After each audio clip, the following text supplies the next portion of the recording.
Okay guys, welcome back to the channel. So we're here post-Masters Monday. Great tournament as always, but definitely a tournament that was dominated by the weather conditions being very variable. Great start to the week, then it got very, very wet, and then it got very cold in the weekend, or Saturday, Friday, Saturday, and nice by Sunday. So we wanted to get into that a little bit today. How do the weather conditions affect your game, the distances you hit it, and obviously your ball flight in general? We have our great pal back with us on the channel today. Mac Boucher, how are you, pal? Yeah, good, thanks. Thanks for having me. Delighted to have you back. So you've played tournament golf a lot. You've played a lot in the heat in the desert recently. And you can probably talk to this coming back now and, you know, playing around here if you have a little bit and kind of the distances you expect to hit certain shots and the ball flight. It's very different, isn't it? Yeah, it's a ton different, not to mention like all the layers you're kind of wearing and having to bundle up. I know I heard a couple guys at the Masters kind of say that they were struggling with all the layers. Justin Thomas said felt like he was swinging like a sleeping bag because he was just so restricted. So the temps plus the extra layers. Definitely. I mean, the hard part I always found, you know, back home in early season, we'd always play our kind of tournament qualifiers at the start of the season. It's always so cold.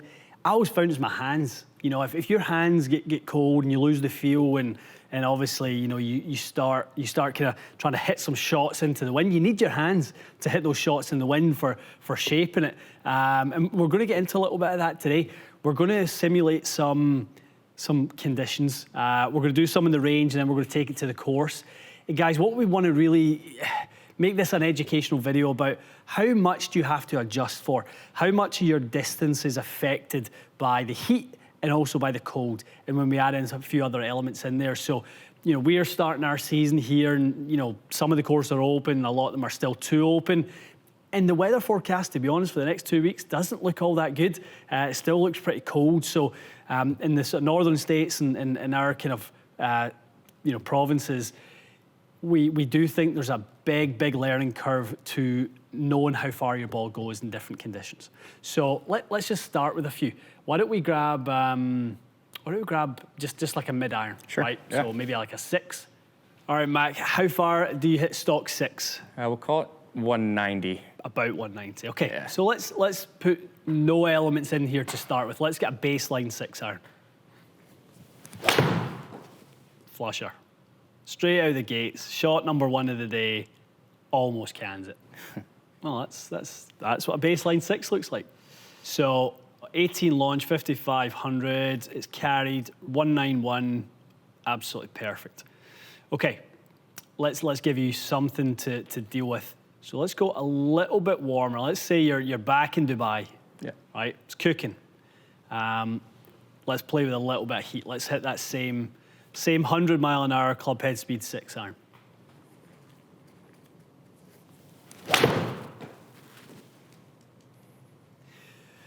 Okay, pretty tough to replicate it more accurately than that. Your ball speed is a little bit quicker, obviously, in the warmer conditions. Launch and spin, though, is exactly the same.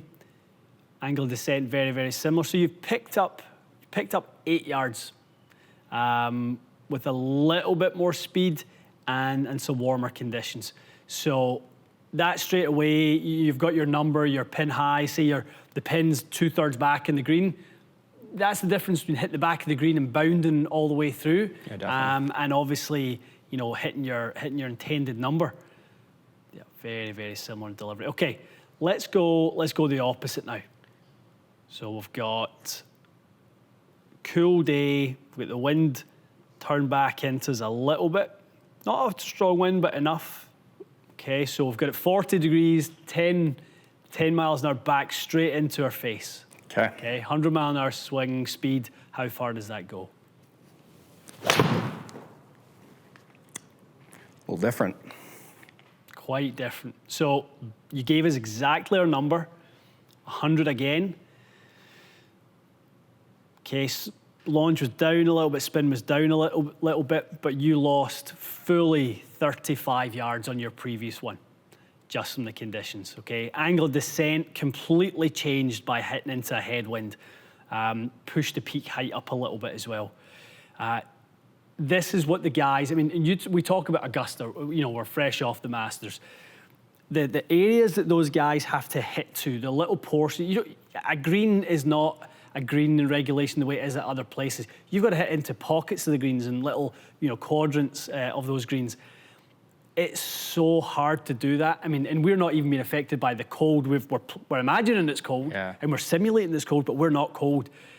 Can you imagine how difficult that would be around that golf course? Yeah, I mean, if you look at hole 12 even, you'd see just the guys going airmailing green and leaving it in the short bunker of the pond there, all just because of the temperatures and obviously the little wind gusts and stuff. That's it. And, Tiger, I think on the Saturday, took a little extra club and flew it into the back of the azalea bush, got lucky, it rolled back out, but you're absolutely right. It's playing havoc with their club selection, and you can see exactly why. I mean, a 35 yard difference between, a warm 100-degree day and a 40-degree day with a little headwind. Yeah, and 10-mile-per-hour wind is nothing compared to what they were kind of dealing with out there. They were saying 25 or something like that time with the gusts. 10 is nothing. Nothing. Okay, perfect demonstration, illustration of that. Let's take it to the course.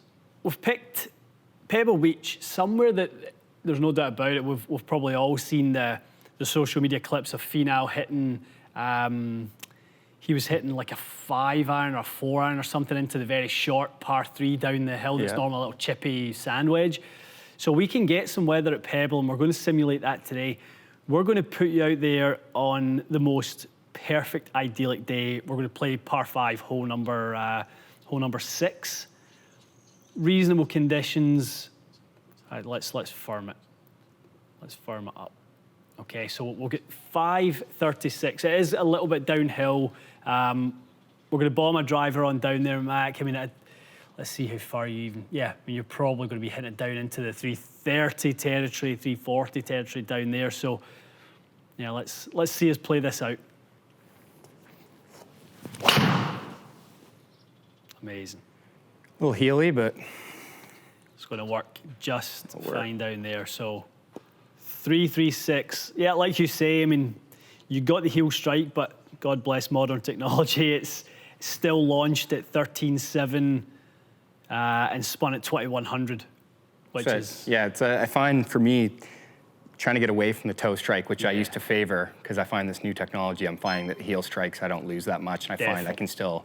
I hate the right miss, so I'd much take that little heely one down there. With your shape, the toe strike is the death move, isn't it? Because if you start it right, you get the toe strike, compound the miss, you're disaster. Yeah.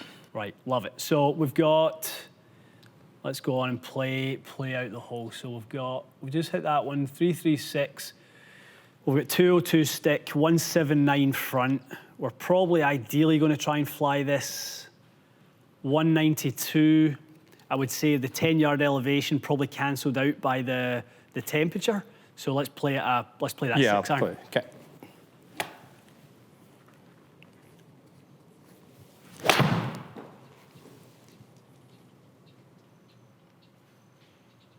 Get that nice release. Okay, pretty good. A little heavy, but... Yeah, a little behind it. Lost a bit of your ball speed. And the elevation probably taking a little bit more off. But we're putting for eagle. You've hit driver 6-iron into a 536-yard hole. That's as easy as this place is playing. Let's head back to the tee. Okay, a little different. The rain's lashing down. It's 20 mile an hour into the teeth of it the whole way. Constant wind. This is going to be a whole different golf hole, right? So we're going to see how much the temperature, how much the wind on consecutive shots, probably 3 consecutive shots playing at this time, is going to affect the length of this hole. Okay.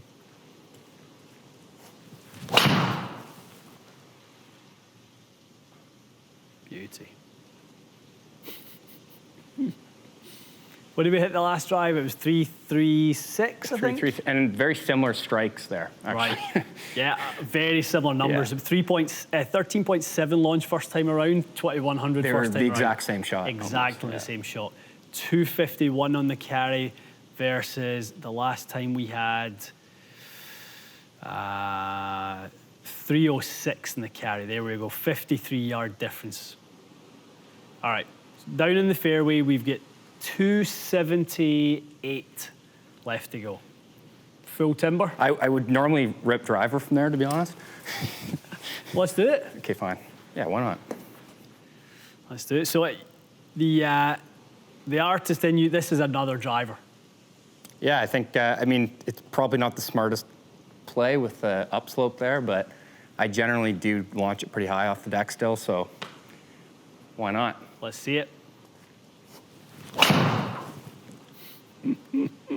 Smoked it. Can he get it home? That would be impressive if we made it on. Front edge. I couldn't hit it much better than that one. 169 off the deck on that one. Flew 233 out to 250. So you've smoked consecutive drivers, 167 ball speed, 169 ball speed. You've managed to get a cumulative 486 yards out of 2 smoked drivers. And the first time around, you hit driver 6 iron.